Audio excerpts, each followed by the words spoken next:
भंडारा जिल्ह्यातील मोहाडी तालुक्यातील कांद्री गावात असलेली जिल्हा परिषद डिजिटल पब्लिक स्कूल काही महिन्यांपूर्वी बंद पडण्याच्या उंबरठ्यावर होती। विद्यार्थ्यांची संख्या केवळ 35 वर आली होती। मात्र मुख्याध्यापक नरेंद्र चौधरी यांच्या कार्यकुशलतेने लोकसहभागातून ही शाळा नव्या रूपात उभी राहिली आहे। आज या शाळेत तब्बल 105 विद्यार्थी शिक्षण घेत आहे। कधी काळी विद्यार्थ्यांच्या अभावी बंद होण्याच्या मार्गावर असलेली कांद्रीची जिल्हा परिषद डिजिटल पब्लिक स्कूल आता विद्यार्थ्यांनी गजबजून गेली आहे।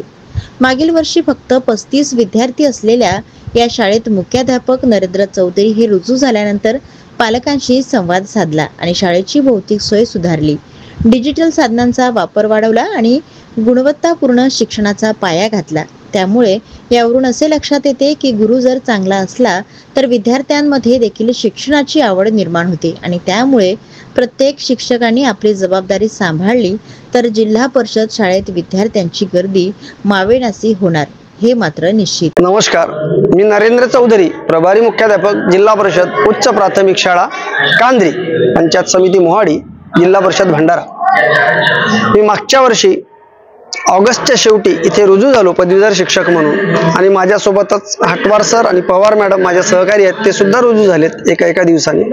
आलो त्यावेळी इथली परिस्थिती अतिशय बिकट होती। पटसंख्या रोडावलेली होती, पहिला वर्ग तर शून्य झालेला होता, भौतिक सुविधा सुद्धा वानवा होती। अशा वेळी आम्ही इथे रुजू झालो। त्यावेळी आम्ही नियोजन केलं, विचार करत बसलो आणि या नियोजन एवढं यशस्वी झालं की सर्वप्रथम आम्ही पालकांशी संपर्क साधला। उन्हाळ्यात जवळपास 200 ते 250 घरात आम्ही पोहोचलो, एका घरी 4दा या हिशोबाने आम्ही पोहोचलो आणि त्याचा परिपाक असा झाला की आज आमच्या शाळेत 105 पटसंख्या झाली।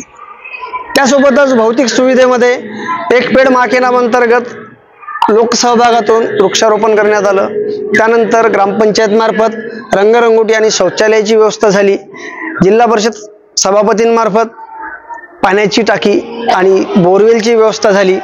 असं लोकप्रतिनिधींनी सुद्धा आम्हाला खूप सहकार्य केलं, गावकऱ्यांनी सुद्धा सहकार्य केलं आणि अशा पद्धतीने ही आमची शाळा उभी राहिली। आमच्या शाळेमध्ये आज प्रोजेक्टरचा वर्ग सुरू झालेला आहे। आमच्या इथे कम्प्युटर लॅब आहे, आमच्या इथं स्पोर्ट्स रूम आहे, इंडोर गेम सुरू आहेत, आमच्या इथे स्मार्ट टीव्हीचा वर्ग आहे आता आणि समोरच्या नियोजनात आमच्या इथे स्मार्ट बोर्ड सुद्धा येईल, एक नाही 2 बोर्ड येईल आणि पुढल्या वर्षी आमची पटसंख्या जवळपास 200च्या घरात जाईल आणि त्यासाठी पुढचं नियोजन सुद्धा आहे आमचं की गुणवत्तेमध्ये मुलांना अटल टिकरिंग लॅबद्वारे रोबोटिक्सचं शिक्षण, त्यानंतर कोडिंगचं शिक्षण हे कसं देता येईल ते सुद्धा नियोजन आमचं सुरू आहे आणि आमच्या ग्रामीण क्षेत्रातला विद्यार्थी हा 21व्या शतकातलं शिक्षण घेऊ शकेल एवढी गुणवत्ता आणि एवढं शिक्षण त्यांच्यापर्यंत पोहोचलं पाहिजे, हेच आमचं ध्येय असेल।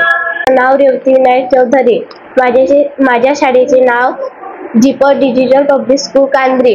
मी इयत्ता 5वी मध्ये शिकत आहे।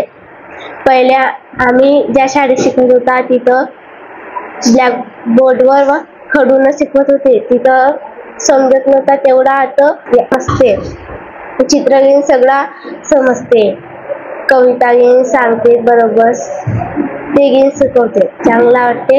आमच्या प्रिन्सिपल सरांचे नाव नरेंद्र चौधरी सर आहेत आमचे, ते आम्हाला इंग्रजी शिकवतात, प्रोजेक्टरवर शिकवतात, नसही सांगतात, त्याच्यामध्ये पण मजा येते। माझे पूर्ण नाव परेश पराग सावंत, मी आता 5वी वर्गात शिकत आहे। माझ्या शाळेचे नाव डिजिटल पब्लिक स्कूल कांद्री। आमच्या शाळेत प्रोजेक्टर, कम्प्युटर वगैरे आहेत। आम्ही जेव्हा पहिले ज्या शाळेत शिकत होतो तिथं ब्लॅकबोर्ड, तिथं खडून लिहित होते, तिथं तेवढे समजत नव्हतं आणि मजा नव्हती। आता इथं आम्हाला कम्प्युटर आणि प्रोजेक्टर आहेत, तर इथं आम्हाला प्रोजेक्टरवर माहिती वगैरे आणि जे चित्र आहेत ते बरोबर दिसतात। माझे पूर्ण नाव कल्पक प्रशांत जांभूळकर, मी आता 5वी मध्ये शिकत आहे। माझ्या शाळेचे नाव जिल्हा परिषद डिजिटल पब्लिक स्कूल कांद्री। आमच्या शाळेत आता ऑनलाईन शिक्षण भेटते, पहिले ऑफलाईनच भेटत होतं ज्या शाळेत शिकत होतो आम्ही पहिले। आता ऑनलाईन शिक्षण भेटते तर मजा येते। कम्प्युटर, प्रोजेक्टर, स्मार्ट बोर्ड, पहिले मजा नव्हती येत, आता बहुत मजा येते।